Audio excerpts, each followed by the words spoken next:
भारताचे सरन्यायाधीश सूर्यकांत यांनी एका सुनावणी दरम्यान देशातील तरुणांचा झुरळ असा उल्लेख केला. त्यावरून देशभरातून संतापजनक तसंच उपहासात्मक प्रतिक्रिया उमटू लागल्या. त्यानंतर सरन्यायाधीशांनी मी देशातील बेरोजगार तरुणांना झुरळ म्हटलो नाही तर बोगस पदवीवाल्यांना म्हटलो असा खुलासा केला. या खुलाशानं तर गोंधळात आणखी भर पडली, कारण अनेक लोकांनी सरन्यायाधीशांनी अप्रत्यक्षपणे पंतप्रधान नरेंद्र मोदींवरच निशाणा साधला असा या खुलाशाचा अर्थ काढला. दरम्यान आम आदमी पक्षासाठी रणनीतिकार म्हणून काम केलेल्या अभिजित दिपके या मराठी तरुणानं सोशल मीडियावर कॉक्रोच जनता पार्टीची घोषणा करताच सरन्यायाधीशांच्या वक्तव्याचा उपहास करणारी एक चळवळ सुरू झाली आहे. बेरोजगार, आळशी, सतत ऑनलाईन असणं आणि व्यावसायिकपणे टीका करण्याची क्षमता असणाऱ्यांनी या चळवळीशी जोडलं जावं असं आवाहन करताच साबीर भाटियांसारख्या उद्योजकांसह देशातील अनेक राजकीय पक्षांच्या नेत्यांनी अभिजितच्या या चळवळीशी जोडण्याची इच्छा व्यक्त करत या चळवळीचं कौतुक केलंय. कॉक्रोच जनता पार्टी या वेबसाईटच्या माध्यमातून या चळवळीशी गेल्या 3-4 दिवसात 50 लाखांहून अधिक लोक जोडले गेले आहेत. कॉक्रोच जनता पार्टीच्या जाहीरनाम्यातून पंतप्रधान मोदींच्या नेतृत्वाखालील सरकारच्या धोरणांची चांगलीच पंचाईत करून ठेवल्याचं दिसून येतंय.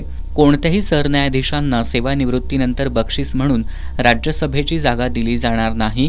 कोणतंही वैध मत रद्द केल्यास मुख्य निवडणूक आयुक्तांना बेकायदेशीर कृत्य प्रतिबंध कायदा UAPA अंतर्गत अटक केली जाईल, कारण मतदानाचा हक्क काढून घेणं हे दहशतवादापेक्षा कमी नाही. संसदेचं संख्याबळ न वाढवता महिलांना 33 ऐवजी 50% आरक्षण मिळेल.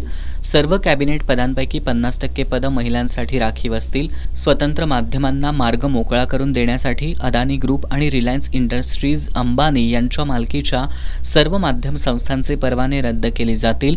गोदी मीडिया अँकर्सच्या बँक खात्यांची चौकशी केली जाईल.